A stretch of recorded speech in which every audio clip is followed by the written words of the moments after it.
Hospital Porter's pride and dignity. Stop the New World Order. Welcome to Panmo TV. Welcome to the review section of my read party.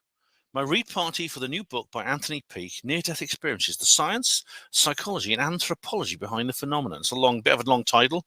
I just call it NDE. It's a bit shorter if you just say NDE. Right now, a long time has gone past. In fact, nearly 4 months has elapsed since I triggered and started the ball rolling on this read party, because as read parties are a little bit different from watch parties, as you might know, because with watch parties I tend to leave it maybe 2 weeks so people can go and watch the movie. With read parties I tend to leave it a little bit longer, because with read part it just takes longer to read a book. And it's not just the length of time it takes to read a book, because the time it takes actually to read this book is probably not that much longer than it takes to watch a long movie. But it's reading for a long time you have to take breaks and things like that. I mean, I read this in about 2 days. I mean, it's not just the time it takes to read the actual literature we're talking here. It's actually the time it takes to buy the book, put it down somewhere and say, I'm going to read it. I'll read it maybe tomorrow, and then something else comes out and I'll read it the next day. No, maybe I'll start it next week sometime.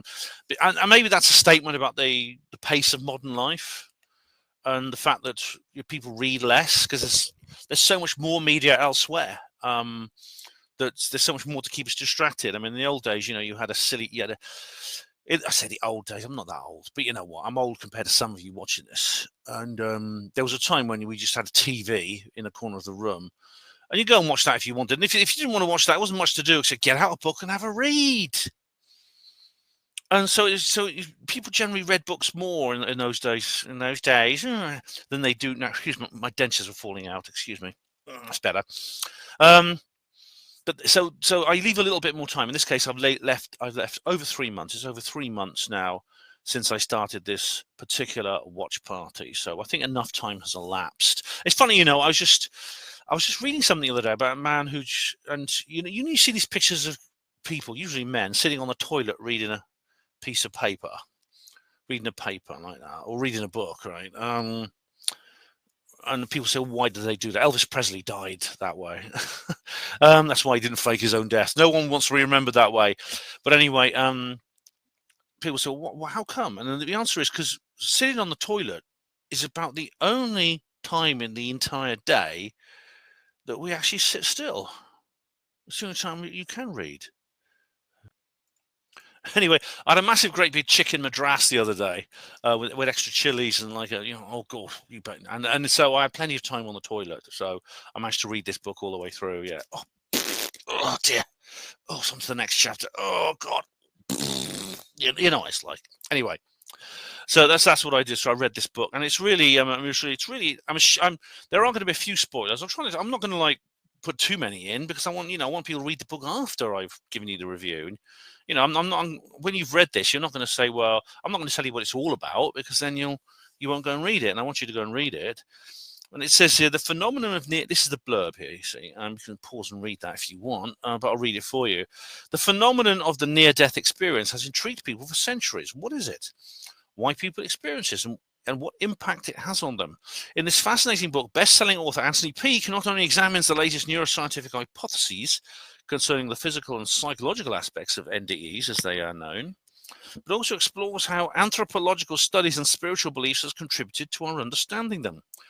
With pertinent assessments of out-of-body experiences, the Panoramic Life Review, the concept of time distortion, Peake provides a timely consideration of a subject that questions our views of consciousness and reality. Yeah, it's actually something. It's a lot in here. It's not a very long book. I mean, it's 220 odd pages, and you see the text is not too small, and it packs a lot in. It packs a hell of a lot in, and it's a really strange book. I've read several books on NDEs before, but never one like this. Indeed, Anthony actually says he doesn't want to write just another book on NDEs. So and so, this so and so's lying in the hospital, and then suddenly his heart stopped, and he flew up into the air, went down a tunnel, saw beings of light. Oh, sorry, you got to go back. It's not your time yet. Oh, can't I stay? No, you got to go back. So back he goes. He wakes up in bed. We've heard so many of those. And Anthony said in the book he doesn't just want to write another of those. Okay, so he does. So that's what he does. Now, I actually think. I think who's this from? This is Arcturus. Yeah, it's another book by Arcturus, who's Anthony's main publisher. I would say, let me just think. This book really is not for the new reader to Anthony Peake. You might get, in fact, if you're not already familiar with Anthony's work, you might not quite understand this, because it's a little bit equivocal about exactly where Anthony stands on the whole issue. He presents a series of analyses and facts, and he sort of weighs them up. It's an attempt to sort of weigh them up, but it's one of these kind of you, the jury type books. Yeah, a bit like this one. This one's very similar. Those of you who listen to Herpanwo Radio will know that I've just reviewed this book, and I've interviewed the author, Christopher Johnston, no relation to Miles. So this is very similar. This book that's just like kind of fictionalization. This is like about real things, or that's about real things as too. It's about Roswell, but it's a kind of you, the jury type book. It ends kind of with there's an epilogue where he goes, despite what he said about not wanting to just make, he said, who said, oh, this happened to him, he said this, and etc. Case study of near death. Yeah, he does actually end the book with a very interesting case study of a guy who's had several weird experiences he knows, including a port. I'll come to that at the end. But anyway, reading through this, believe it or not, if you weren't familiar with Anthony and you read through this, you might think he was a skepper. You might actually think this guy, you might think he's sort of edging towards the skeptic explanation, which is really, really interesting. Yeah, and it begins with a foreword. I'll go through the various features. It begins with a foreword, and it's by a guy called Pascal Michael now. And it's interesting because it's very poetic, the foreword. It talks about how more people have near-death experiences now than in the past. It begins with that sort of situation, which of course is true. And the reason for that, as I've explained several times, is because in the past, once your heart stopped, that was it. You're brown bread. The porters would be called another stiff on the ward, that kind of thing. Literally, they would say a stopped heart is the moment of death.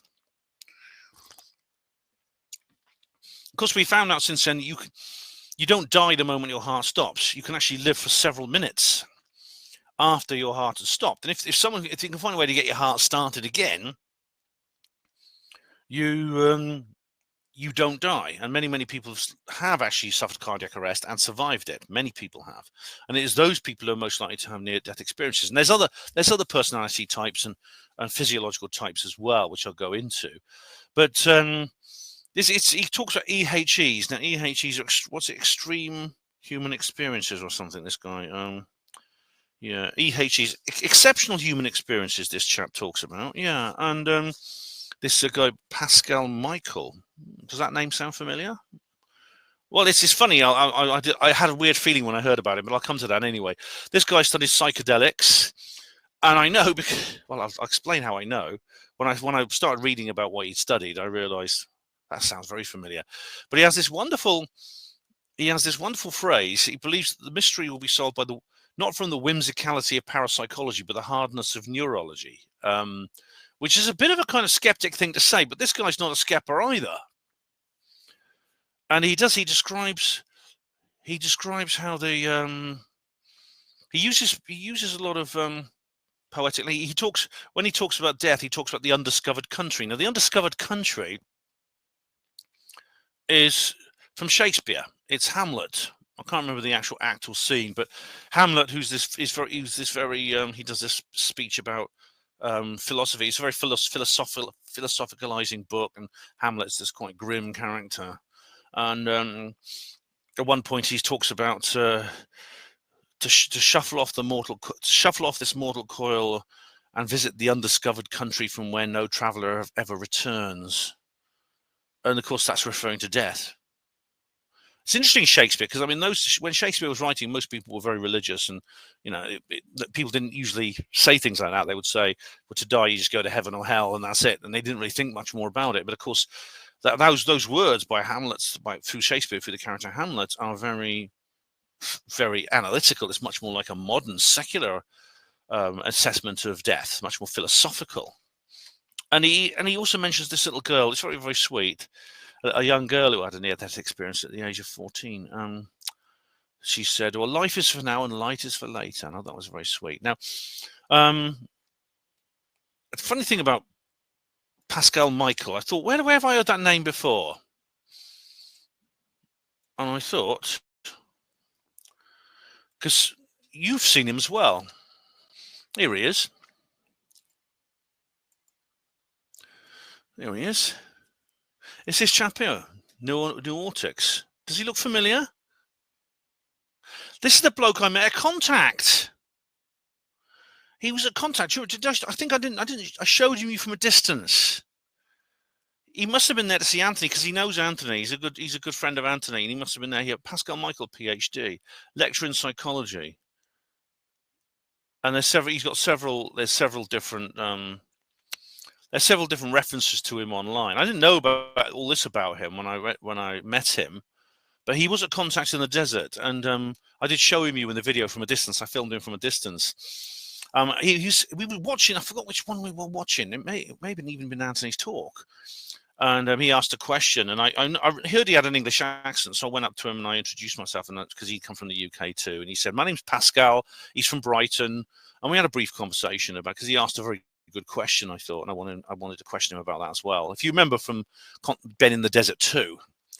And he just said his name was Pascal. He didn't say, "Oh, I'm Pascal Michael, the great scientist," or anything like that. He just said, "My name's Pascal." And we had a brief conversation and moved on. And I assume he was there because Anthony was there. I saw him talking to Anthony, but they're good friends and colleagues. And he talks about how he discovered Anthony Peake's work himself. So Pascal Michael discovered Anthony Peake. Yeah, very interesting. And in the prologue, Anthony just begins with a introduction of the whole situation, which really begins in the 60s when Raymond Moody started analysing. He heard a case of a man called Dr. George Ritchie when he was a student in the 60s, and this guy had a really interesting NDE, and it's really quite a remarkable one, actually.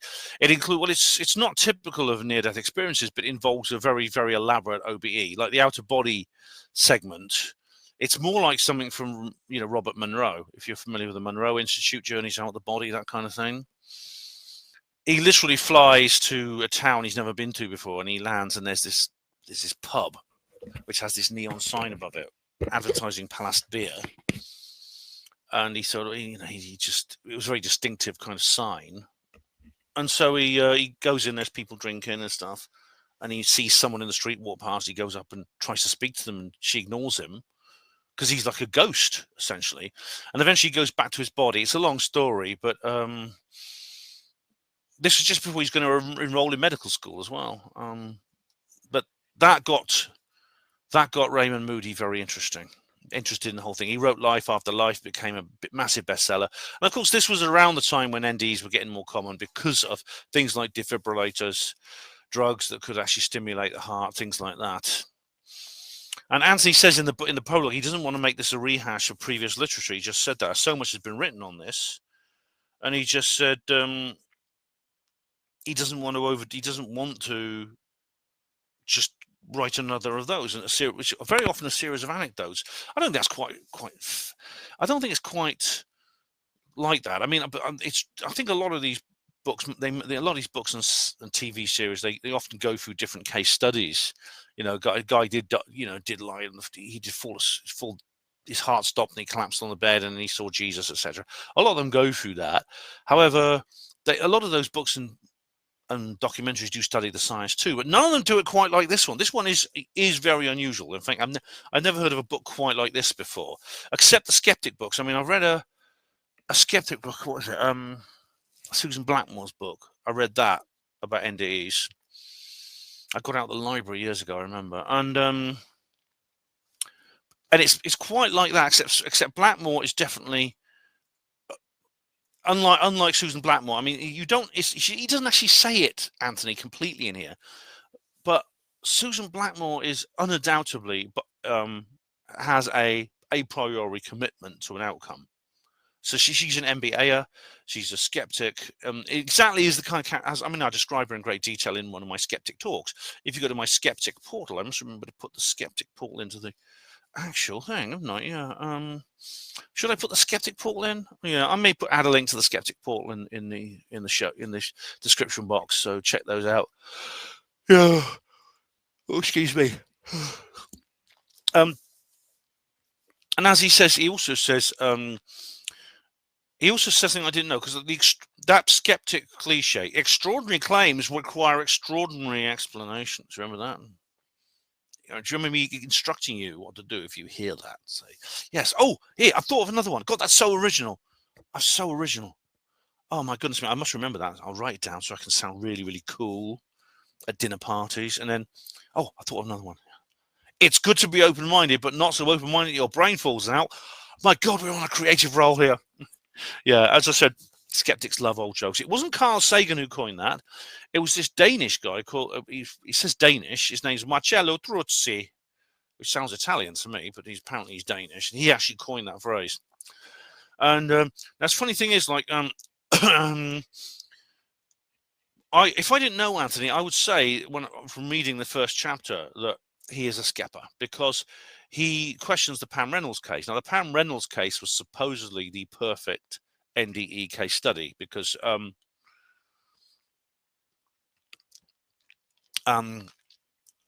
she had this thing called a standby. It was a procedure with the rather sort of like the rather euphemistic name title of a standby operation. Okay. What happens? They discovered this aneurysm in her brain. She was getting headaches, went to the doctor. It's basically a massive balloon full of blood in her brain that is inflating. It's getting bigger and bigger and bigger. At any moment, it could just pop. And if it did that, she'd be dead. She'd be killed instantly. And so they say, we've got to get you into hospital and we've got to sort that out. But the only way we can do that is to knock you out, cool your body down to like 16 degrees centigrade, and then drain the blood out of your head. And she says, is that safe? And the doctor says, no. In fact, you've got a 50% chance of dying. But if you don't, you'll have a 100% chance of dying. So she decided to roll the dice. She did survive. That's good to say. But apparently she had an NDE when she was in this state where her brain was completely shut down. You know, when you're cooled down to 16 degrees and the blood's drained out of your head, your brain is not working. I mean, according to G. Morgigan, it might be, but we'll come to that later. But the point was, she had an NDE. Now, people often say, well, this is the perfect case because we know her brain wasn't working. However, Anthony does point something out, which is that she actually she describes the procedure from an OBE perspective, but the thing about it is she does have she doesn't describe the bit where she's cooled down when she's in the standby procedure, which is when she is actually cooled and got no blood in her head. She describes the first part of the operation, where they cut her skull and they actually look for a vein to try and take the blood out and things like that. She describes the skull cutting tool, but there's a lot missing from the story. You know, it's so it's not quite the perfect case it's said to be. However, it doesn't mean it's useless. It doesn't mean it's evidentially useless. She was still under general anesthetic. And people do sometimes have awareness under general anesthetic. There's been a couple of lawsuits actually from people who actually suffered like pain because they weren't really knocked out when they were having their operation. And there's been a couple of lawsuits. And doctors have been sued and hospitals have been sued. And there's ways and means that the doctors are trying to work their way around that, including Anthony actually mentioned some with earplugs and things like that. But it's still interesting. She had the OBE, then she had like the tunnel of light and meeting the being and stuff like that, and all that kind of stuff. And the thing about NDEs, and indeed this counts for OBEs, Robert Monroe, things like that, is the veridical perception, which is where can you prove you had an OBE? Because I mean, Susan Blackmore had an out-of-body experience, which transformed her life, turned her overnight into a wacky woo-woo that makes me look normal. And that's when this was when she was at St Hilda's College here in Oxford in 1971. She smoked something, so we say some mind-altering herbal substance, and literally had some massive OBE. It was later on she was trying to verify it. This is called veridical perception. If the things she had during the OBE and she sees them, are they the same as what's actually there? And she found out it wasn't quite right. So she put that aside for several decades, and then until she became a skepper. But about 10 years later, she was a total skepper. But there's the famous case of the Dutch guy who notices people taking dentures out of his mouth, and he knows where they were put and things like that. 'Cause he says, they lose his dentures while they're intubating him when he has like a cardiac arrest. And like, I know where they are. He says that's a porter took them away or something. Yeah, blame the porters. And there's the spiritual sneaker. This lady who she has an out of body experience during a near death when she's in ITU, and she sees the shoe on the windowsill. But again, it turns out that other people knew about it, so it wasn't completely veridical, because it's possible I think it's unlikely. This is what I said. Actually, this came up in my this actually came up in the last reply to comments video, where people say, "Well, Ben, can you prove that this is real evidence for the afterlife, Ben? Can you prove it?" And I said, "You can't prove it. Prove is a big word. Proof is where you eliminate all other possibilities completely. You completely eliminate all other possibilities. Now, I can't prove it in this case. I can't prove." I can't completely eliminate the materialistic hypothesis beyond all possibilities. I can't completely eliminate that. I can't say, well, that's not possible. What I can say, in the case of the spiritual sneaker as a good example, is that in order to accept the materialist hypothesis, you have to believe in all kinds of weird coincidences and amazing serendipity and really strange, unlikely explanations that really stretch credulity, I think.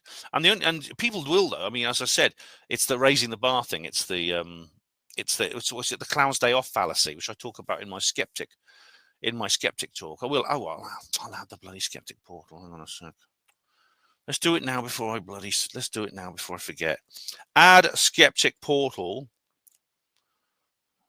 to then. Okay. All right, here we go. Here we are, skeptic as well. There we go. Right. Okay. So where was I? It's the fact of the matter is you've got to believe all those things. You've got to accept. All these incredibly unlikely things are true because they're physically possible. We accept them as true, even though they're incredibly unlikely. And you also, the people who tend to say the people who are most passionate about the materialist explanation tend to be MBAers as well. If you want to know what I mean by MBA, just look at the skeptic portal. Okay. Regular viewers will know exactly what I'm talking about. It's like with Anthony. We don't necessarily have to make everything we produce self-contained. So this video is not self-contained. I'm not going to tell you here what MBA means. If you're a regular viewer, you will know what I mean by MBA, an MBAer. If you're not a regular viewer and you don't know what that means, go to the skeptic portal. There's loads of indeed in the afterlife portal as well. There's loads of posts there which explain exactly what I mean by MBA. And this book is also not self-contained. If anything, it's intended to be read. It's intended to be read with other books by Anthony. In fact, I would call it almost a sequel to Cheating the Ferryman, which is his last book. It's almost a sequel to Cheating the Ferryman, I would say. And there's all kinds of other people who've looked into this. Anita Morjani, Eben Alexander. Of course, Eben Alexander is like a real. He's really quite an amazing person. Although his own experience has been called into question. So, for example, here, where was it? It says here. I'm not going to put too many quotes in here. it says the physicians not associated with Lynchburg General Hospital completed an independent review of the medical records of Eben Alexander, and it taught he was brought in unresponsive with a bacterial infection and was assessed to have moderate brain injury, which progressed to severe brain injury. He was also, the membranes covering the brain were covered with pus-filled liquid and were inflamed. That's very dangerous. Infection of the cerebrospinal fluid due to an organism that causes meningitis. But he came round. So there's a lot of, like, Anthony ends up sticking up a bit for Eben, I think, after all this, because a lot of people have said, well, he wasn't really in a coma when he had his experience. In a sense, it doesn't really matter. Indeed, Anthony goes into the conditions where people have NDEs, and you'll be surprised the kind of conditions that people actually have NDEs in. And then in the second part, he goes into history. So, for example, he talks about ancient religions. Of course, it exists. The concept of NDEs, near-death experiences, is actually not new. This painting behind me by Hieronymus Bosch is one of several that he did. Now, we don't know much about this. We don't know exactly what he did. Let's just have a look here. Hieronymus Bosch, Dutch painter. This is him. There's this Dutch guy here, and this is like a picture of him as a portrait of the man himself. But he created these rather incredible images that are quite famous. This appears in the film of The Garden of Earthly Delights. This appears in the film of What Dreams May Come. There's some close-ups of the little elements of it. There's the hell side of it. There's one panel that's missing from this, and if anyone ever finds it, God, it's going to be worth an absolute fortune. It's going to be absolutely amazing. Here's some more of his paintings. He paints lots of pictures of heavenly and heaven and hellscapes. You see, look at that. That's scary, isn't it? Some of them are quite horrific and nightmarish. There's horror movie type scenes here. There we are. Look, pretty. And some of them are almost like Salvador Dali. They're very, very surreal images here. A vision of hell there. Now, we don't know much about him. I mean, like I say, he lived in the 15th and 16th century. And there were no records that have left that confirm or deny this, but many people have suggested that he might have had an NDE. We might have had some. You see, when you say near-death experiences, according to this book, you don't actually have to be at death's door to have an NDE.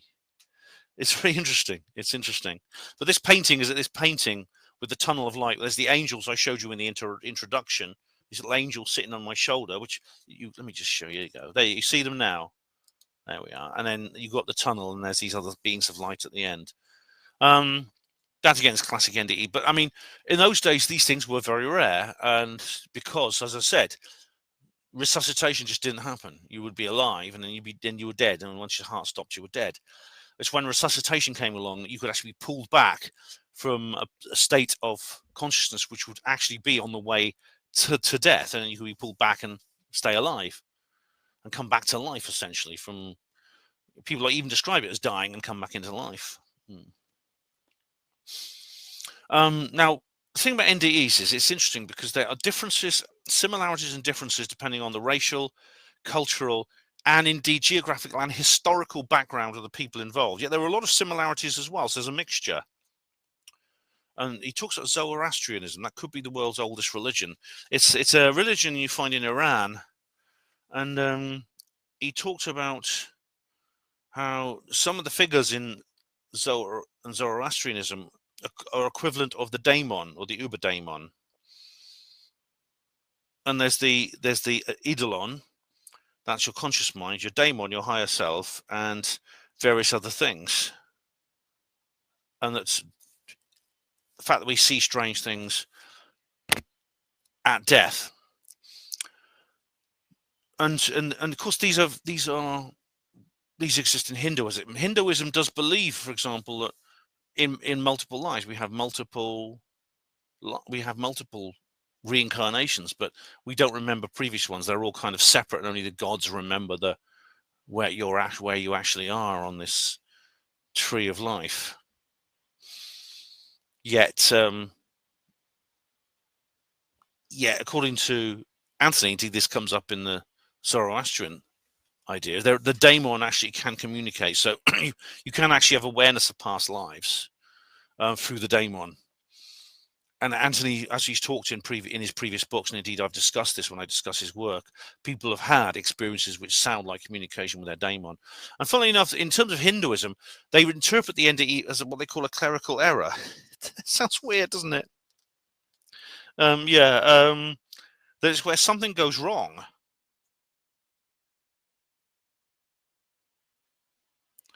For example, if it says here, if most, if not all, of the respondents were Hindus, if that's the case, they would believe in samsara and reincarnation. Samsara is the illusion of life. So the question must be asked: how Indian NDEs met dead relatives? If all people reincarnated out of death, after death, how could such a thing take place? Believe it or not, there's actually this weird thing. What's it called? Oh, there's this weird place. It's called Arcadia. It's in Japan. Oh, this is hilarious. I didn't know about this. It's actually a Japanese Buddhist theme park. Arcadia, Armida's radiance and compassion developing, illuminating air. It's a statue completed in 1992 by the Higashi Honganji Temple and stands in the heart of a traditional burial ground in the Pure Land sect. Visitors enter it by a ground floor lobby, which is entirely dark except for the center of the room where a single shaft of light shines from above onto a cauldron of smoking incense. Past the cauldron is an elevator, and visitors enter the elevator. Lift is the proper word, Anthony. You're not a Yank. Lights are turned out and they experience a sensation of rising upwards through a tunnel. The elevator doors open and they see a pillar of radiant white light reaching upwards, and where you can see the twin peaks of Mount Tsukuba. I love Twin Peaks. Funnily enough, Twin Peaks is a really, really sort of like esoteric series, actually, by the late David Lynch. The intention is to recreate an image of Buddha's Pure Land, perceived after a near-death experience. There's other examples from Korea and Thailand, and there's this thing called Bon, which is like a particular type of Buddhism. And funny enough, in the South Seas, this is most interesting, in the South Pacific. Now, in the South Pacific, they do all kinds of things. They don't just sing catchy songs about dames. They have research, they have NDEs, and they have research into NDEs. And one thing that's really, really weird is that there was, in New Britain, which is an island off New Guinea, there was this person called Andrew. Now, that's not his real name, because I'm sure that's not his real name, because he's a New Guinean native. But the researchers called him Andrew. And he had a strange experience where he had like an NDE, which was strangely similar to a UFO experience. In fact, not just any UFO experience, a particular UFO experience. Well, firstly, he describes being hit by a beam of light, and the beam of light levitated him. This happens with Travis Walton. And then he had this near-death experience, and this is really, really weird, because when people in Western countries have NDEs, we tend to see like beautiful gardens and mountains, sort of like alpine valleys, and there's butterflies and there's flowers, there's scenes of nature. Now, when people in his culture have NDEs, they see cities and factories and people building metallic objects. Now, that's a bit weird, isn't it? That reminds me of Terence McKenna's Machine Elves. And this is where there is a cultural difference. It's almost as if the heavenly realm is different for those people than it is for us, which shouldn't make sense, because all humans really should go to the same kind of heavenly realm. However, we perceive the heavenly realm different. This comes up in What Dreams May Come. And Anthony thinks this is to do with the cargo cults, because what happened was, Arthur C. Clarke once said that any sufficiently developed technology is indistinguishable from magic.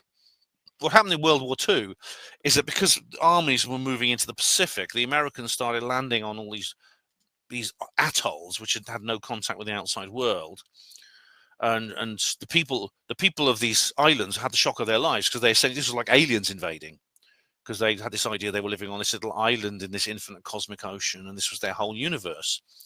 and suddenly these strange people start landing. These people who look weird, they're racially different, they wear strange clothes, they speak in a language no one can understand. And would they even be considered human, and would they even recognize them as fellow humans? Imagine if you'd never seen someone of a different race to yourself. Would you recognize them as a fellow human? And then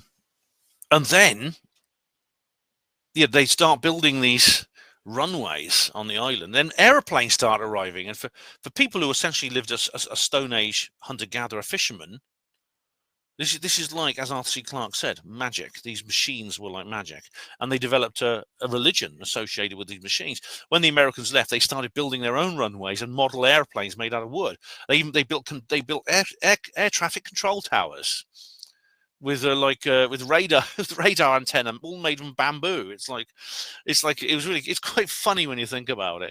It's quite sweet. But these people took it seriously. They began worshipping these people as gods. They didn't realize they were just humans, and these airplanes were just more sophisticated versions of the stone tools that they used to cut fish in half. And Anthony thinks that might have influenced the way they perceive near-death experience. So the NDE is a very, very subjective thing.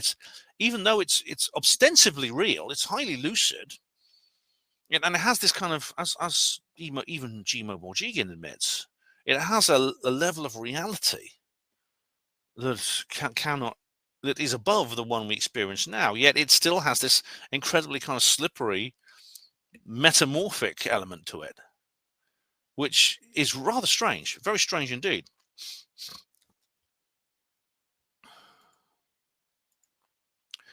Oh, is it still working? Is it still working? Yes, it is.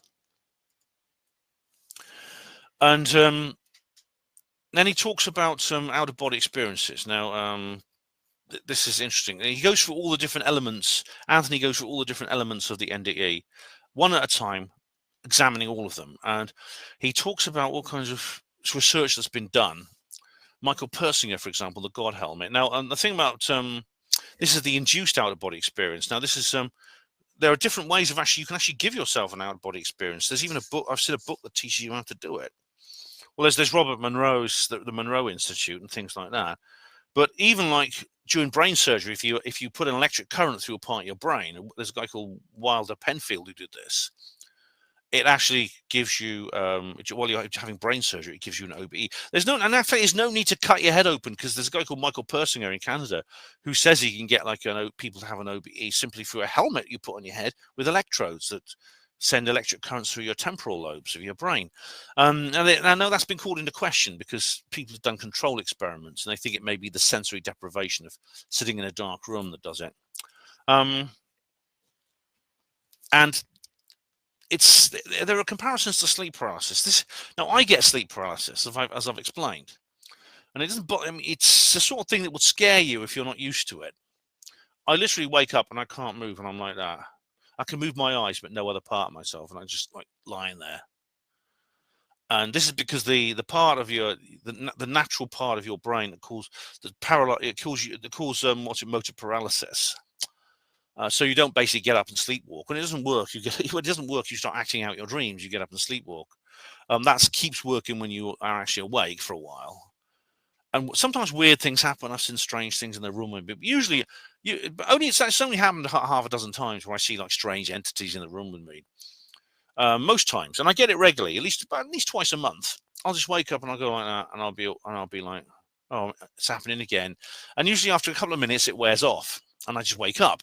And when I wake up, I'm like, I feel like I'm really waking up for a deep sleep. But you see, there's a distinct difference in sleep paralysis to other forms of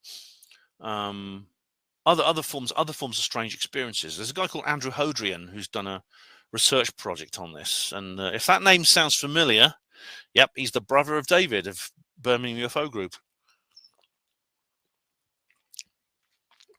And he talks about it. This mentions Miss Z. Who's Miss Z? Hang on a sec. Where was I? See, if I miss anything in this particular book, I can go back to. I'll go back to this during the live stream. Miss Z. Oh yeah. Miss Z. Oh no, Miss. Oh right. Charles Tart investigated this. This is and indeed this was mentioned in Robert Monroe's book. Now, she's an out-of-body person who claims to have passed the Veridical test to identify a number, and it was hidden from her. And there's other people like Penny Sartori, this Welsh nurse. And this is quite well known because this happened in Swansea, where her patient was like, again, it was rather like the Dutch denture story, because Penny Sartori's patient had an NDE and could identify things around them quite. Here we are. She actually got involved in a prospective hospital study in South Wales. She worked with Sampania. Unfortunately, there's a lot of problems with Parnia's experiment, which I've mentioned before, that it was, unfortunately, Parnia tried to do this thing where he would stick pieces of paper on the tops of the spotlights in the resuscitation rooms to see if people could actually identify them in their OBE. And other things, he put things in various places and that. But the problem is, you're going to get a lot of false positives and false negatives from that, because in a hospital resuscitation room, it's not a laboratory. It's people working to save people's lives. And I know from my own experience of this that anything you put down that is not literally chained or screwed into the floor or the shelf is going to move. It's going to walk. People are going to know about it as well. They're going to talk about it. They're going to say, what's that weird thing on top of the light? So you could get some false negatives. You could get some false positives from that. Alternatively, this could also lead to false negatives, because you could say that's an experimental leakage in the blinding of the experiment.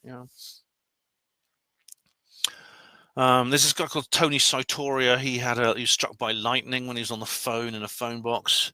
Yeah, so but the missaid thing. I mean, Robert Monroe talks about these experiments very positively. Like, they'd even lock a number in.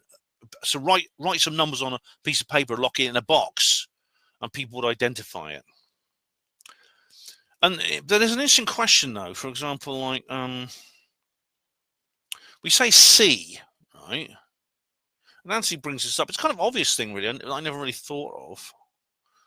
You don't actually see or hear when you're if you have a NDE and you're floating above the bed where you're lying there when the doctors are trying to save your life, and you can see what's going on, you can hear what they're saying. You don't actually see or hear, literally, because your eyes are shut, and your ears don't work. Your eyes and ears are not working, so you are perceiving using something else. You're perceiving in a different way.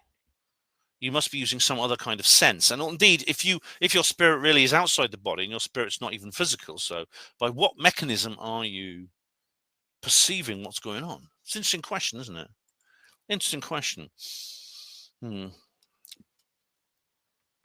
There's all kinds of other theories. There's the tunnel thing, which you see behind me. This is what Hieronymus Bosch was painting.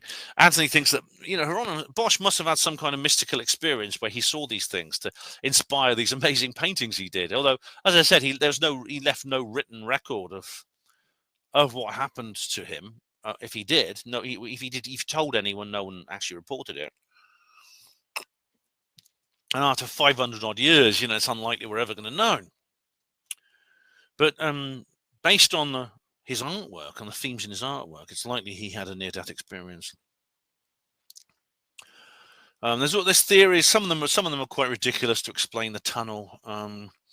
Like, it's the birth canal. It's you're being born. Now, Anthony, funny enough, Anthony does believe that the moment of your death is also the moment of your birth in your next cycle. But the birth, being born in the birth canal is actually, the baby just goes, it's more like pushing through some kind of barrier and getting out into this world. It's not like a tunnel in a sense that you can see around you. The baby can't see anything. The baby's just squeezed into this little tunnel. What Susan Blackmore said, and I remember reading about this in when was it? It was what was the magazine called? Focus magazine. That's it. Oh, God, Focus magazine. And is it still going? I gave up on it after a while because it was getting stupid. But I used to read Focus magazine, and which I really liked. And Susan Blackmore had an article there about NDEs, and it's typical. She said this is not. She said quite clearly she does not believe this is any evidence of afterlife, and she says the tunnel is simply caused by the oxygen deprivation, anoxia. This is the lack of oxygen in the nervous system on the retina.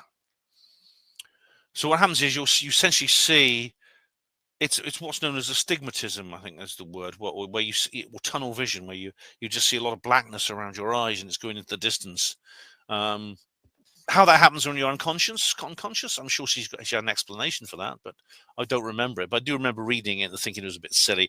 So even back then, when I read Focus, when I was like, I must have been like a teenager in my late teens, I must have thought at the time this is a bit daft, because I must have been into this sort of thing a little bit back then. And then, there's this person who came up with the idea of biophotons, and I remember because his name's Pop. Page 120. His name's Pop. Yes, that's a good name. Doctor. Here we go. 112. Here we go. This is the person. Biophotons.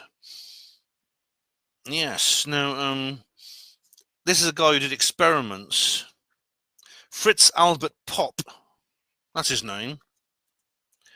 He discovered what he discovered. I mean, I won't read all this, but he discovered what sounds very much like the bions discovered by Wilhelm Reich, of these units of orgone energy, which I think is very, very interesting. And indeed, these flashes of light have been observed in conceptions as well. Like the moment, like the sperm meets the ovum, there's like a flash of light. And again, this is, I think Wilhelm Reich said something about this. I know that Leon Southgate talks about this, who's like a modern orgonomist. And apparently this happens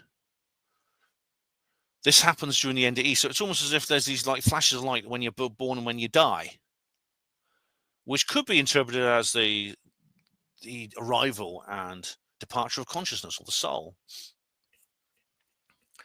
But you can have NDEs without dying. See, there's people who have NDE-like experiences when they are on a drug trip, or they are just sometimes they can happen spontaneously. You have like a Kundalini. Indeed, there's a whole chapter in the book on the Kundalini experience.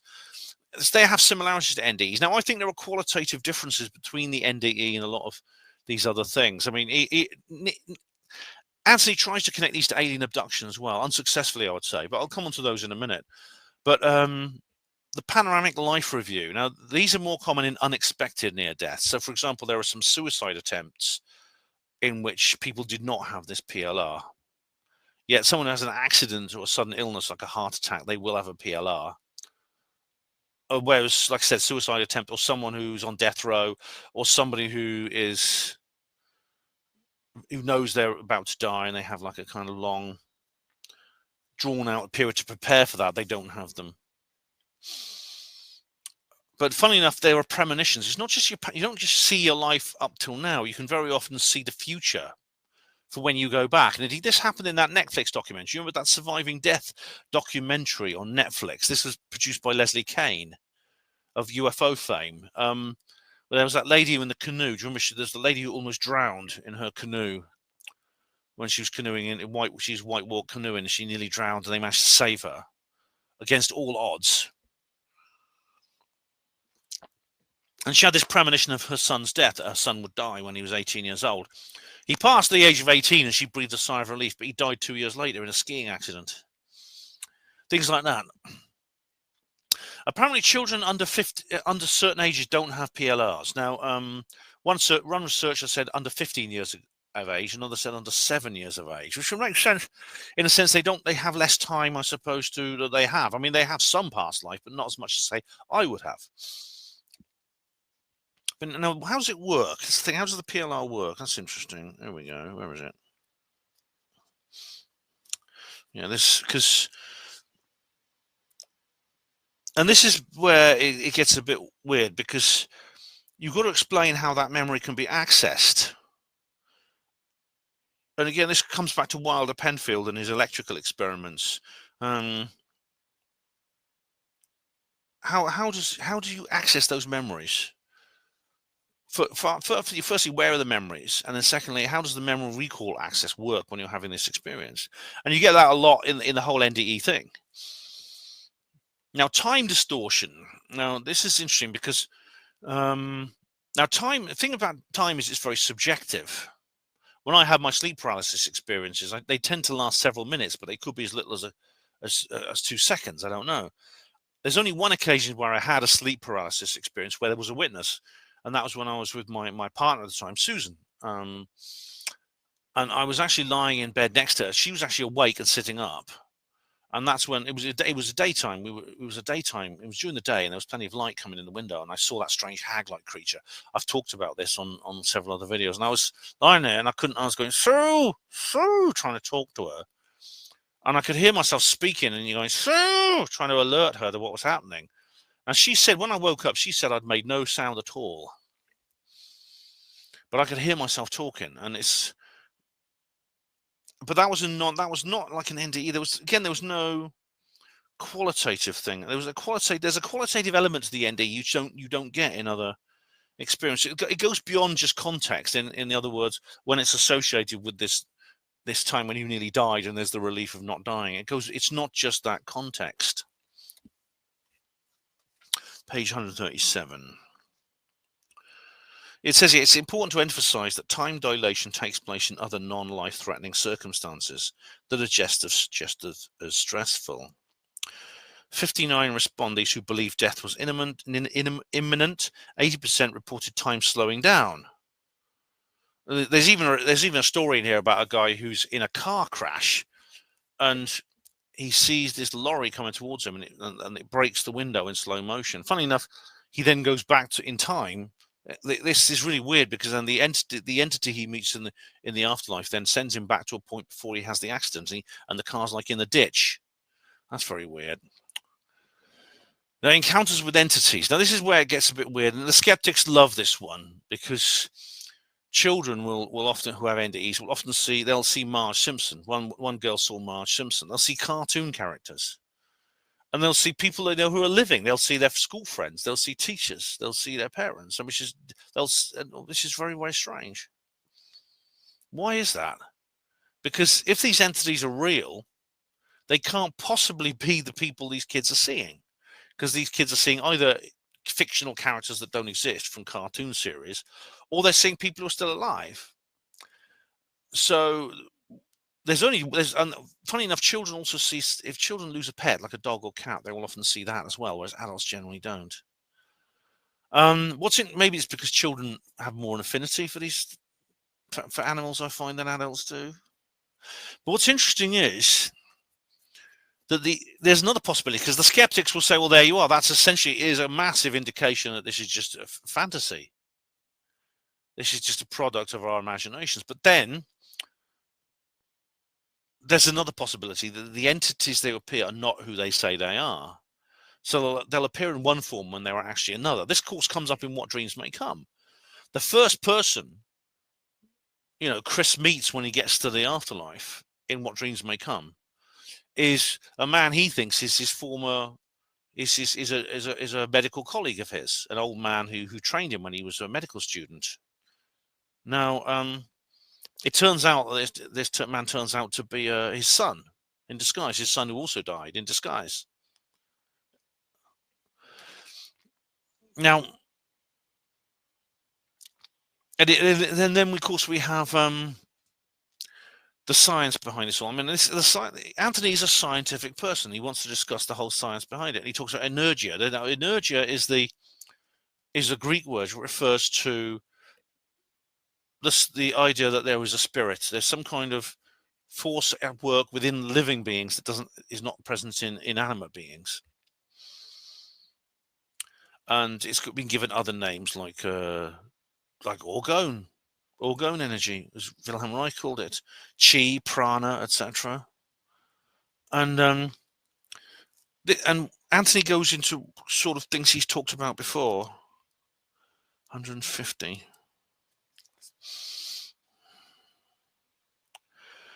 And he talks about Luigi Galvani, the guy who discovered that there was electricity in a body. You could actually stimulate a body, even a dead body, and it would move. He did a demonstration in London where he had a dead body lying on a slab, and he gave it electric shocks and it started to move.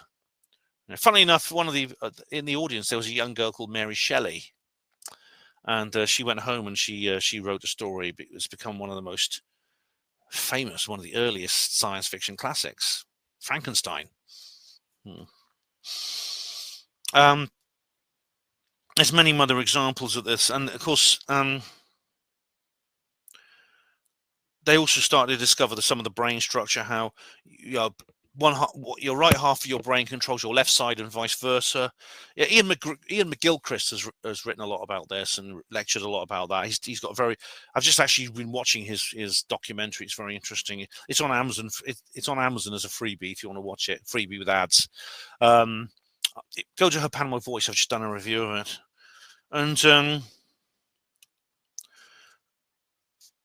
and so there's this idea that there's an energy inside the brain. In fact, some theorists claim that the energy cannot possibly, it must be coming from somewhere else other than the normal metabolism. Otherwise, there wouldn't be enough energy to run the brain. And then there's, funnily enough, in the film, do you remember the film Return to Oz? I actually did review that as well on the HPWA blog. Dorothy, it's very different. If you've not seen it, it's very different from the original Wizard of Oz. It's much darker in tone, and it's a non-musical. It has horror elements to it, and Dorothy's about to be given electroconvulsive therapy, and the doctor actually says to her at one point, "Your brain is an electric machine," and it's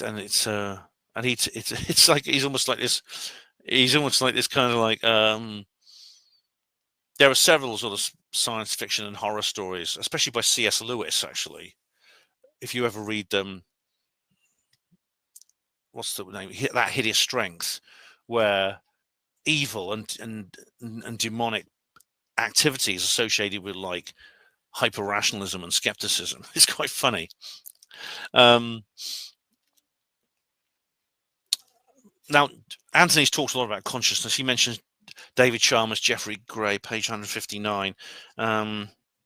David Chalmers, I'm familiar with. He did that debate with Dr. David Deutsch, where he said that you could never know whether AI is conscious or not. Is it really aware, or is it just pretending to be?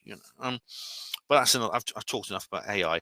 But there's this guy called Jeffrey Gray who's a right MBAer, and he's written a book called Consciousness: Creeping Up on the Hard Problem. It's a robust defense of materialist reductionism. And Gray agrees with computer scientist Marvin Minsky's favorite statement that the mind is what the brain does. And Gray comes to the conclusions because he addresses a hugely complex question about how the brain creates subjective conscious experience. He argues that the relationship between brain activity and consciousness is a causal one, which is, and there we go.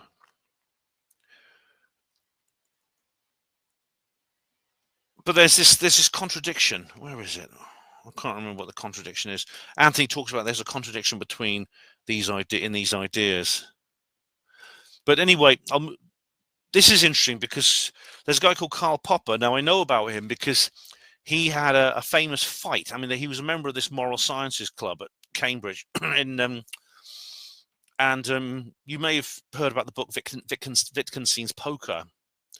And my radio show on Mindset was called The Poker.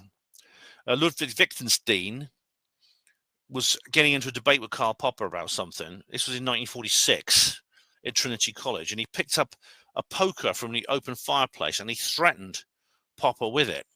He was going to whack him with it. And I remember this very well because, of course, Ludwig Wittgenstein was a hospital porter. Hospital porter's pride and dignity. So, of course, I'm on his side. I've got to back a brother in this, guys. Yeah. Yes, he was a part-time philosopher at Cambridge, but he was essentially a hospital porter, yeah. And Popper came up with this idea that's been criticised and called promissory materialism. And you know what? Susan Blackmore always says this. Now, promissory materialism is this idea that, yeah, we can't explain the hard problem of consciousness now, okay, because we don't know enough about the brain. But one day we will. One glorious day, we'll have that breakthrough. We're just one more breakthrough away in neuroscience from understanding the hard problem. And it all fit into place. We'll find the function in your brain that actually causes you to have this sense of qualia, this sense of being. And that mystery will be solved forever. Susan Blackmore's always saying this. But you know what? I mean, the thing about these promissory materialism, it's not new. it has been around since we first started examining the human brain over 150 years ago. People have said, okay, we don't understand it now, but one day we will. And everyone assumed this would happen. I mean, once we solved the easy problem of consciousness, that's how the brain creates, controls the body, and even how certain mental states emerge. We thought, well, obviously the hard problem is going to come from that. We just keep working a little bit further, and we'll find this little I module in there. I promise you, materialism has got to the point where even some skeptics are giving up on it. Daniel Dennett famously said, well, we won't solve this problem, but there's no problem to solve because you don't exist. Yeah, that's it. Hang in there, guys. We're just one more breakthrough away. Just one breakthrough away, and we'll solve this mystery. Yes. Well, I mean, the thing is about that is you just never know when do you know when to give up? It's an unfalsifiable hypothesis, this promissory materialism, because you could just go on forever with it. You could just go on forever saying, okay, tomorrow we'll solve this problem. Just hang in there. Materialism is real, but we don't know yet, but we'll know tomorrow. And you could, in hundreds of years' time, people will still be waiting for the results of that one experiment, and then suddenly we'll know. And Chalmers understands it. Chalmers says, no, we're going the wrong way about this. But when does death actually occur? Because again, it used to be when your heart stops, 167. But now they actually have, believe it or not, ways of checking they've got something called a SedLine route, which is a form of an EEG machine, which can actually monitor your brain in real time while you're having an operation or being resuscitated. And it's important for medical ethics. When does death actually occur? I mean, you can Google it. There we are. When is somebody dead? When is somebody dead? And it says here, when there's been an irreversible cessation of circulatory and respiratory functions, or when there is an irreversible cessation of all brain functions, including the brainstem. Means the heart has stopped beating, breathing has ceased, there's no response to light or movement to the pupils, and brain activity is undetectable. And indeed, they have something called the Glasgow coma scale, and indeed I've heard nurses talking about the GCS, and I wonder what GCS meant, well, now I do. It's that they do a number of tests, and if you score below a certain level, you are officially brown bread. The Glasgow coma scale. Here we go.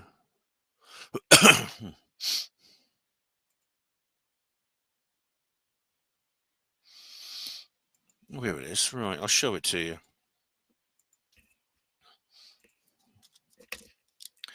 All right, here we go. Best motor response: obeying commands, movement localized to stimulus, withdrawals, abdominal muscle bending and flexing.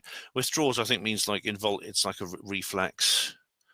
Verbal responses: eye-opening, spontaneous speech to pain, none. Yeah. And once you score a low enough level on all these types of things, you're considered dead. But I mean, then there's Gmo Borgigan. Now, how many of you watch me on TikTok? Because if you do, you'll know that I covered this on TikTok. This is when this incredibly interesting study was published. Indeed, this was mentioned on the Y files. And it kind of contradicts what a lot of NDE researchers have said, like Peter Fenwick, because there was this idea that the idea of brain activity, that is neurological evidence connected to the NDE, has always been there. And it was always thought that the brain simply didn't work in a terminal state. So when you have your NDE, there was literally no brain function. And Peter Fenwick said, well, it doesn't happen when you're going down into an unconscious state, because you get a flat EEG almost immediately. The moment your heart stops, your brain goes into standby the moment your heart stops. And then when you're in the arousal state, it takes a long time. It takes hours, days, sometimes longer for your brain to recover. So you're in people who come out of a cardiac arrest are very confused. But the NDE is highly lucid. But this has actually been proven not to be the case in at least some situations. There's a new study that reveals information by someone called Dr. Jimo Borjigin, who's Chinese, I believe. And what her study is incredible because it's a controlled experiment. It's the closest thing you can get to Flatliners, morally and legally. If you haven't seen the film Flatliners, please do watch it. Don't watch the new remake. Watch the original. The one with Kiefer Sutherland. Actually, come to think, they both have Kiefer Sutherland in, but in the first one, he plays one of the main characters, not a second-degree character. And this is incredibly audacious what she did. Her team approached the relatives of 4 patients in a profound vegetative state, and with their permission, monitored the patient's brain and heart activity while the doctors, quote-unquote, pulled the plug. And the results were beyond belief. 2 of the 4 patients underwent a massive surge of brain activity. And this is not just random disorganized activity either, as I've said previously in when I've discussed this before, like where it's been known for quite a while there was sometimes a surge of brain activity at the moment of death, but it was always thought to be randomized. There was this lecture by this guy, I don't know, he's Indian, he had a turban on, a doctor, and he said, oh yeah, there's massive brain activity just at the moment of death. This is actually not random at all. Let me just find you the details.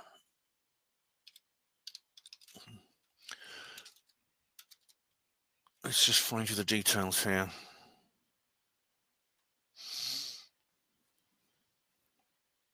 There we go. Right. Now this is the diagram. These are the graphs that Borjigin's team produced when monitoring the dying patients. And now focus on the one at the top left. Focus on this one because it's the easiest to understand. What you have here on the x-axis, or the y-axis, you simply have frequency or wavelength or hertz. Yeah, frequency in hertz. As you can see there. On the x-axis, it's time. So basically, at that point of 0, all brain function ceases. Here it's normal, and they pull the plug, and you get all this. Now, what's really weird is you get these spikes of activity at certain points. It's very so. Focus, just keep that one in your mind. But I did an entire TikTok video on this. But that's the graph that's easiest to understand if you're not an expert.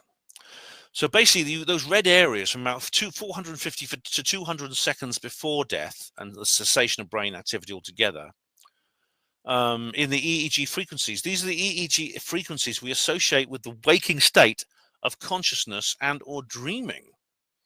It's also similar to seizures where patients report hallucinations or out-of-body experiences. The activity is also traced to specific parts of the brain involving the processing of sensory stimuli, problem solving, and spatial awareness. The process did not begin immediately and was at its highest about 13 minutes after cardiac arrest, which matches the result of other studies. And both patients have been in a deep coma for some considerable time before life support was withdrawn. They were allowed to die. So obviously, like, is this the materialist smoking gun? Is this the proof they've been looking for? So is this going to be their victory dance? Because some of them are thinking this. Some of them are thinking, ha ha ha ha, gotcha. All you weirdos and you wide-eyed believers who desperately want an afterlife. Nah. We've been right all along. We MBAers, we've been glorifying you. We've been glorifying ourselves over you for so long, and it turns out you're right. When you're dead, mate. Enjoy oblivion, suckers. All right. Some of them have been doing that, but is that right? Is that correct? Or is their victory dance slightly premature? And for those of us who believe in survival and like the idea, the MBA as fodder, should we be worried? And I would actually say no, because even Dr. Borjigin herself urges caution in interpreting her conclusion, because there's no proof that the patient was having a conscious experience because they're no longer alive to report it. You can't ask them now. And I dispute that the activity could reproduce all the evidence of near-death research that has gathered over the years. I mean, and what's more, and Dr. Borjigin actually says this herself, there's a distinct qualitative aspect between the waking state and dreaming and seizures and the NDE. Very few people have a very vivid dream and then come out of it a change. You know, people who have NDEs, they sometimes they have massive personality changes for the better. You may have seen the documentaries where there's this guy who's like a horrible, like hard-nosed businessman who's been really, really nasty, and he's like Ebenezer Scrooge went on Christmas morning, and he's suddenly nice all of a sudden. So I actually don't think this is the materialist smoking gun. If you believe in survival, I don't think you have to worry about this. Because of these qualitative differences. But this is really, really interesting information, and it's a scientific paradox. One of Borjigin's colleagues said the person's brain is behaving as if they've recovered. In their mind, it's as if they're seeing, hearing, moving about, and talking. If so, then where are they, and who are they talking to, and why? Why do our brains do this when we die? Surely there's nothing advantageous in terms of evolution. Is it an accidental byproduct of our brain's development? Alternatively, it could be the mechanism used by the spiritual within the material. And this ties into Rick Strassman. And if actually, believe it or not, Jimo Borjigin did actually, she did do DMT research. And I did wonder, did she work with Rick Strassman? In this book, Anthony reveals that she actually did work closely with Rick Strassman. And if you read DMT, the Spirit Molecule, it's actually in the bibliography here. You'll find out that it is. You'll find out that it is groundbreaking. That. So, yeah, Strassman actually believes, unlike many scientists, he believes he's discovered the presence of the genuinely supernatural in the material body. And Borjigin might be along similar tracks. And there's other. Some of this is a bit grim because Anthony even just says at one point, is this really ethical? And they used a guillotine on rats and found out that their heads remain fully conscious for at least 5 minutes after execution. Now this goes back to, have you heard the stories about people who've been guillotined in the French Revolution? And people said this even happened to Mary Queen of Scots when she had her head cut off by Elizabeth I, her half sister. Goodness me, families, who needs them? Yeah, Queen Elizabeth I ordered the execution of her half sister, Mary Queen of Scots, and Mary was executed by an axe. And when people looked at her head, her eyes opened and her mouth's moved as if she's trying to speak. Her head continued to look as if it was alive. Of course, she couldn't speak because she had no lungs. She had just all that was left of her was her head, and her brain was moving her mouth and eyes. God knows what was going through that head of hers. God, what a nightmare. This comes up in, funny enough, Whitley Strieber's Wolfen. That was the last book he wrote before he started getting into UFOs, and he had his abduction. He talks about that in there. And it's, yeah.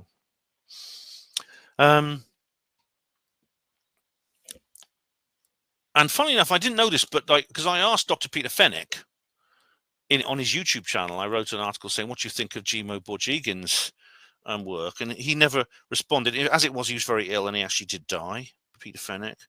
But so Peter Fenwick is now experiencing the real thing that he's been talking about for ages. And he did actually reply to her. Where was it?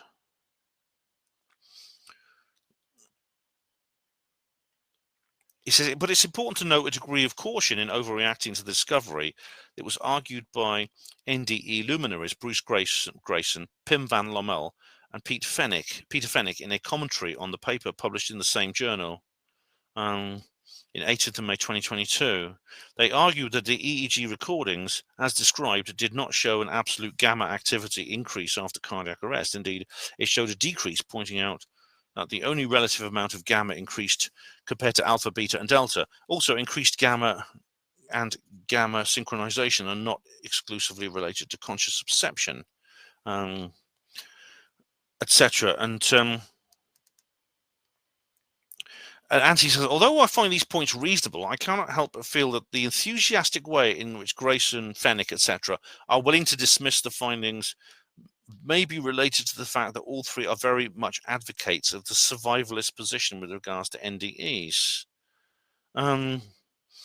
But you could, that may be true, but but it works the other way around too, because it's very often MBAers who are very, very keen to promote non-survivalist explanations for NDEs. And indeed, MBAers have misused Borgigin's findings. And he goes on to and then Anthony goes on to the dying brain hypothesis. See, Anthony explores all the elements in this book. It really is a one-stop shop for a summary of the scientific, kind of the scientific research done into this. And again, this is a non-conclusive book. There's no real conclusion in this. I mean, I know what his conclusion is because I'm familiar with the rest of his work. But if you weren't, you'd be hard pushed to know whether he was a skepper or not. Now, there's the primary MBA position is that the NDE is caused by neural disinhibition, temporal lobe epileptiform, which is like epilepsy it's an epilepsy-like thing that happens in your brain, and it's most common in NDEs, 179. And so there's a connection between NDEs and temporal lobe epilepsy. Although I said this doesn't include the qualitative element, I would say. And Anthony goes into the different neuropeptides and various chemicals that cause that. And again, Borgigin concedes that herself. And again, how do we remember them? Now, this is an important point. Even the MBAers have had trouble explaining this. There must have been sufficient neural activity to encode the experience, to represent the experience and store the experience. Even a glimpse of an afterlife would require this. As far as current science is concerned, it's not at all clear how a memory of an experience can occur without the use of the memory itself. In other words, when your brain is in like a dying state, you're not going to remember things like that. How does that? Because people who have NDEs remember them quite well. I mean, they're very lucid. And unlike dreams, people often remember a lot of details about them. Yeah. So that's, of course, Anthony says, of course, if my cheating the ferryman model has any form of validity, then the answer to the mystery of the NDE will not be found in parapsychology, but in neurology and neurochemistry. Indeed, for many materialist reductionists, the only answer will be found in physiology and the mechanics of the human brain. And this organic hypothesis is right. That's essentially the closest Anthony gets in this book to a real conclusion. He refers you to his cheating the ferryman model. I don't see why we won't find this in parapsychology, though, Anthony. I mean, in a sense, parapsychology is not just sitting in haunted houses with a Ouija board and an EMF meter. Parapsychology is actually doesn't sometimes involve this kind of research. Parapsychology, it's a broad area of interest. And if you go like, for example, to the ASAP conference, people talk about this sort of thing. Yeah. But the organic hypothesis is interesting, right? It refers to various again, endorphins, glutamate, neuropeptides. These are things that happen within these are chemicals that we produce ourselves in certainly in very stressful situations that have effect on us. I mean, you may have heard of the strange phenomena of the laughing torture victims. I mean, people who are undergoing torture will suddenly start laughing their heads off. Why? It's not, what's funny about being tortured? It's horrible being tortured. Why would you start laughing?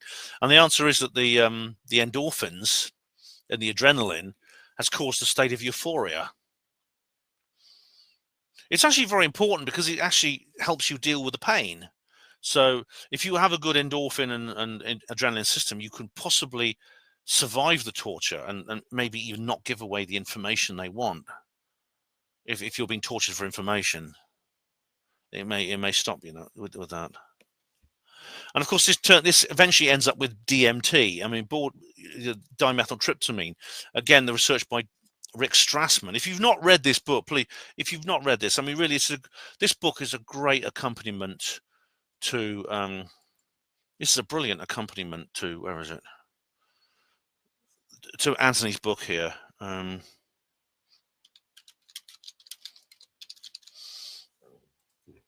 Okay, here we go.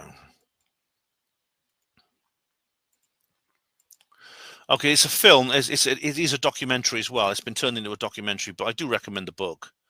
There's that wonderful picture by Alex Gray, great art, fantastic artist, a spiritual artist, on the cover by Rick Strassman. Graham Hancock has talked a lot about this book because he got into this as well. It's a fantastic book. I bought a copy for my mum, but I don't think she ever read it. That's before just before she turned against me. All right, I'm not going to bore you with all those problems now.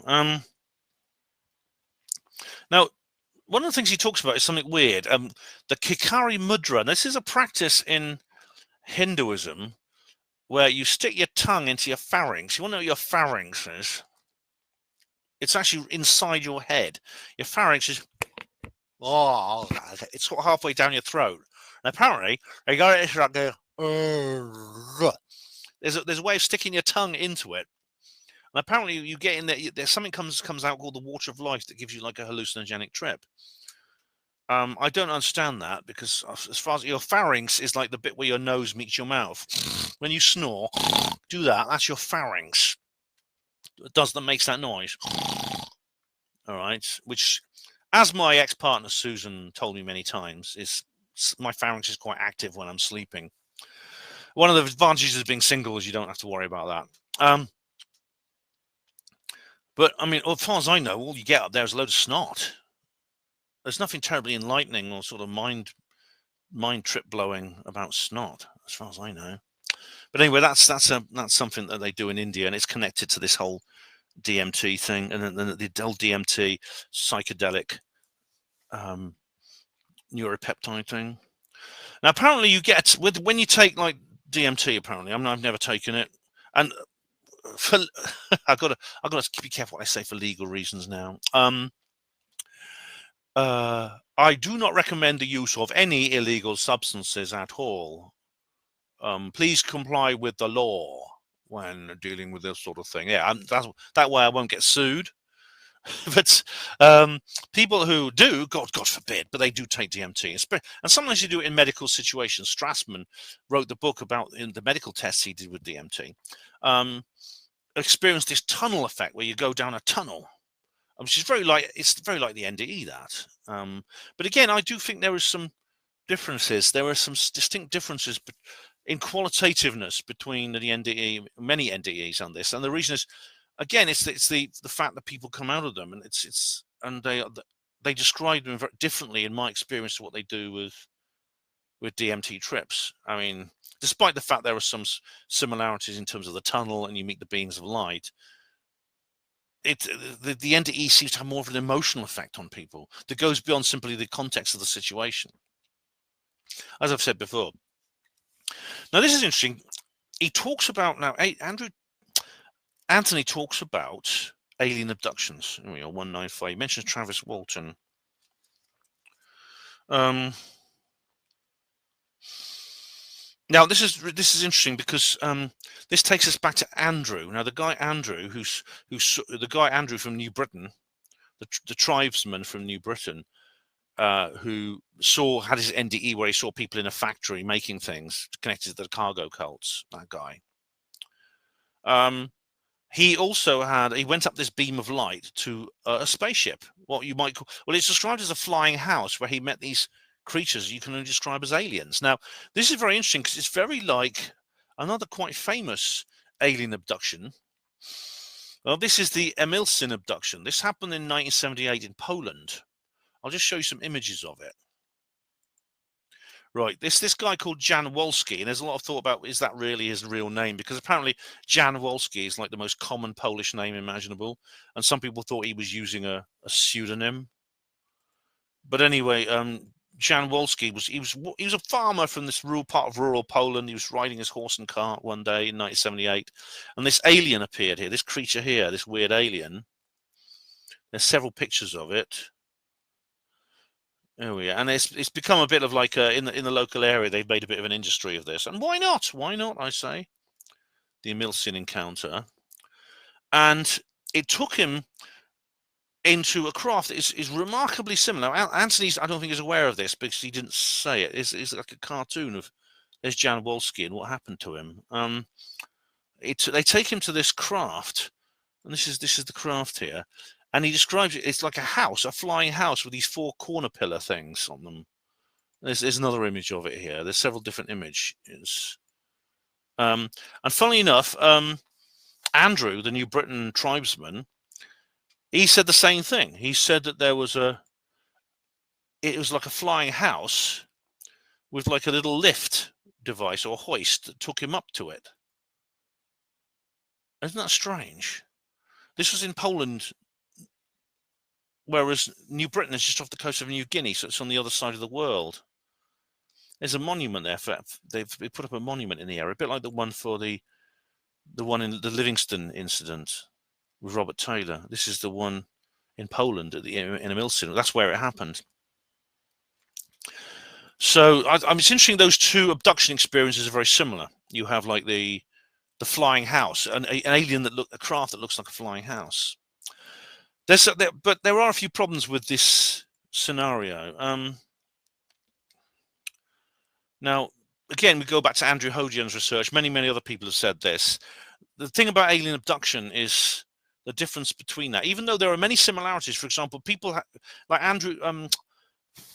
Graham Hancock, when he took ayahuasca in the Amazon jungle, he saw these like grey aliens, and many other people who take them see grey aliens. And Terence McKenna was taking DMT or some other form of ayahuasca of some kind, and he saw a flying saucer and aliens. But there's a different page 199. I'm just going through my notes here.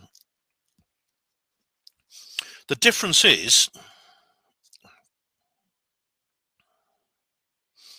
there's other people who've had this connection. People who've had NDE sometimes have alien abduction experiences and things like that. Susan Blackmore has studied this, of course, in her own skeptical way and her own MBA way. And again, there's this connection to hypnopompia and hypnagogia. Again, Andrew Hodian has discredited that. There's the differences between sleep paralysis. Well, in sleep paralysis, you tend to you're in your bedroom, but you see strange entities around you. You're not taken somewhere else. but some people have DMT trips, and sometimes the medical experiments occur with them, and also with the alien abduction, things like that. The big difference is the physicality of alien abduction. The fact that there's this physical evidence that's present, which is not present in other forms of experiences, even despite the similarities between them. So, for example, the alien implants and things like that. Now, Susan Blackmore very famously debunked one. She said that some guy went up to her and says, "I've got an alien implant in my nose." So she had it pulled out, and it turned out to be a piece of tooth filling that somehow found its way up there from his teeth. That's low-hanging fruit. That's a straw man. There are, if you watch Patient 17, there are real implants. And there's this thing in my own arm, which I've never really looked into. There's also the fact that there's marks on the body. There's missing time, which has been confirmed by independent witnesses. There's Linda Napolitano's experience, which had witnesses. There's the fact that these aliens sometimes leave footprints, like at Virginia. They also, sometimes they die and they leave behind a dead body. Mystical beings from other worlds don't do that. They travel in craft which are clearly physical. They're made of metal. Indeed, sometimes pieces of them have been found. Even entire craft have been found. Of course, as with Roswell, it was covered up by the government, but it does happen. But so that I think is where there is a distinct difference. I mean, despite the similarities with alien abduction, and indeed, even some experiences that people interpret as alien abduction could be something different. It doesn't account for the entire phenomenon at all. If that's what Anthony's suggesting, I'm not sure he's implying that, but that's what he's suggesting. Now, this is interesting. People who have NDEs are more likely to be prone to fantasy. And here we are.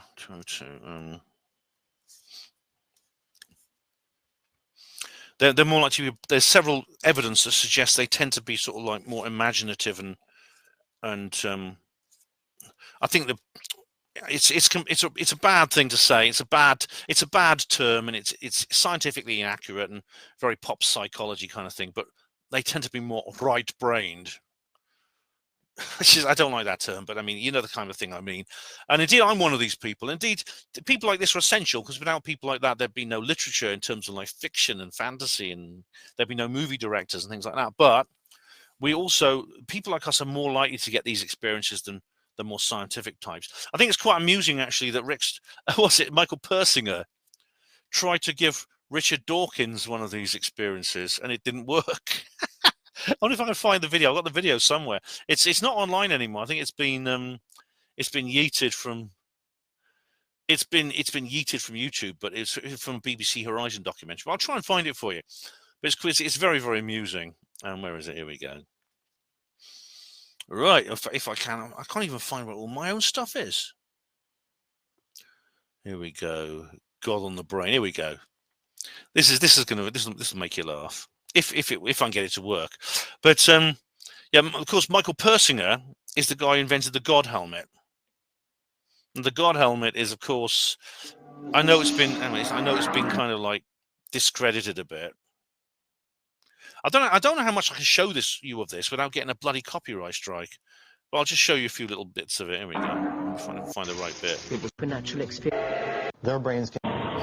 Now, this is interesting. I mean, although it's quite honest, it actually admits at the end that it can't explain the whole gamut of mystical experiences. And indeed, Michael Persinger has been discredited to a certain extent. Most of my colleagues tell me Experience. Here we go. Persinger's is the most powerful tool that we have. That's how we find truth from I don't know. I'll non-truth. probably get a copyright strike from this. Here he is, the knobhead. So Horizon He's such an decided arrogant to set tosser. Dr. Persinger's theories and his machine the ultimate test. To give a religious experience to one of the world's most strident atheists. Strident atheist? Professor Richard Dawkins. It worries me about religion that it teaches people to be satisfied. What a tosser. He's so up his own arse, man. In Professor Dawkins's opinion, the struggle of atheism against religion is nothing less than the battle of truth against ignorance. But wait a minute, I must interrupt you. It is exactly what I'm saying is impoverished. Oh, It's God. petty. I don't think I'll show you too much of this. Nothing unusual at all right, that's enough. But they give him this. They put this God helmet on his head, and regardless of the causal nature of the experience, right, Richard, he doesn't have one. He doesn't have one. Persinger can't induce him to have some kind of mystical experience. It's really funny. It's really hilarious. But there's also the issue of the shamanic ordeal.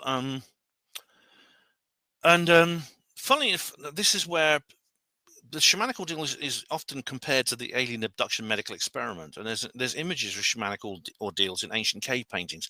Graham Hancock talks about this in Supernatural, where there's in South Africa, there's these cave paintings that show people apparently twisted with agony while there's like some kind of weapon has been driven through their body. And that's what it's often like.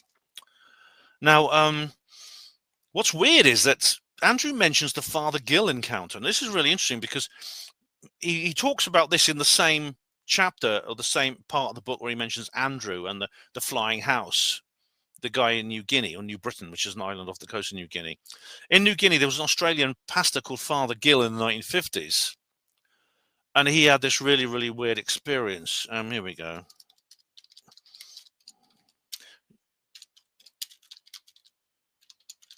Let me just see if I can find it. Here we go. Yeah. Reverend Father William Gill.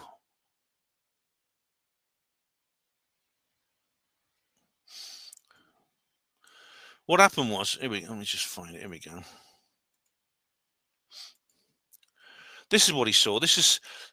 He was this missionary in New Guinea. I think it was in the 1950s sometime, and he saw this disc-shaped craft. And there were 59 independent witnesses to this. And it was hovering near the beach. And what's really weird is it lasted like, hang on, I don't want Twitter right now. This is in Papua New Guinea, June 26, 1959. There was him, and there was other priests. There were all the people. Oh, bugger off!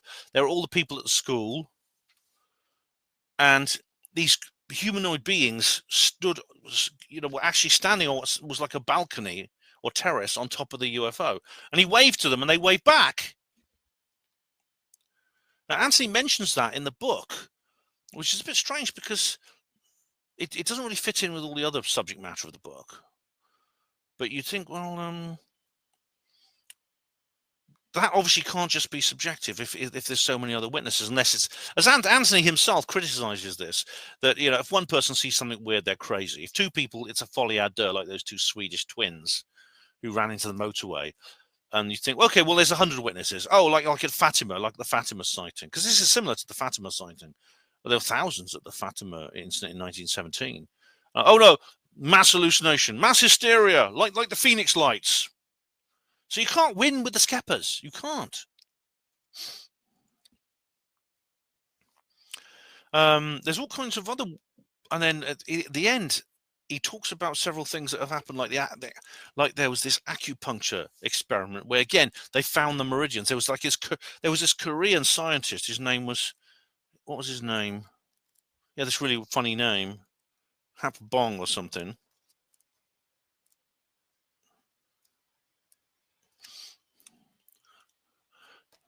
Right, I can't find it right now, but there was this Korean scientist who discovered that there are meridians in the body where the acupuncture things go, where the acupuncture elements go, and you may think that Anthony's a skepper, but you know what, he does leave this as a kind of make your own mind up thing, but he does talk about what he calls idiopathic science. He describes materialism as idiopathic science. So that's like in medicine, an idiopathic headache, for example, is where they can't find a cause. I joked about the other day about it being like, well, they don't know what it is, so it's a virus. That's kind of an idiopathic thing that doctors say.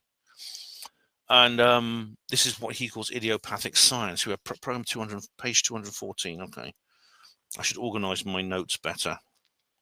Yes, he's called Kim Bong Han. Kim Bong Han, a Korean scientist in 1960, discovered that he discovered the meridian lines for Chinese medicine in a rabbit. Yay, based. And Anthony actually knows, this is where it's interesting. This is where we get onto the reports. This is right at the end of the book in the epilogue. There's this guy who Anthony just calls him Subject A. And when I listened to his story, it actually sounded familiar, as if I've heard this before, and he's actually given his name somewhere else. I've heard it before. It's this guy who's Croatian Canadian. He's had several incidents throughout his entire life. And in one, he met this mystical being, like an angelic form. He's like a woman, a beautiful woman. Now, angels often appear in the form of a beautiful feminine figure. And handed him this object, which is like a coin. And this is like an apport. And his coin has been analysed. It says, this is yours. And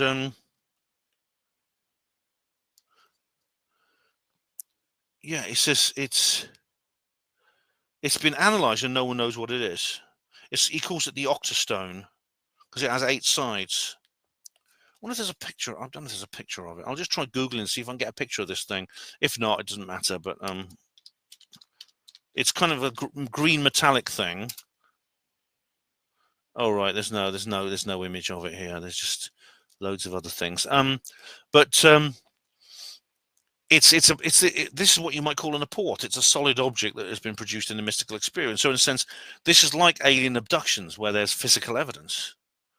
So it's obviously, if that's the case, then this Subject A is obviously having more than just some kind of DMT peptide, neuropeptide, GABA, whatever it is, experience in his brain.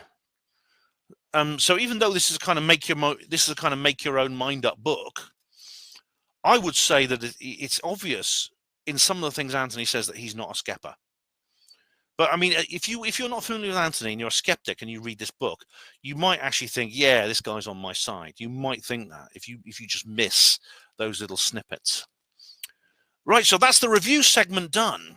Now it's over to you, as Lloyd Grossman said. It's over to you. We're going to do the live stream, okay? So I'll let you know when that is. I'll leave it for maybe another week or two, but I'll put up a I'm assuming you've all read the book now. I'll put up a notice, then we'll do the live stream, the last part of this read party. So that's it. Thank you very much for watching Herpanmo TV. Hospital Porters, Pride and Dignity, Stop the New World Order.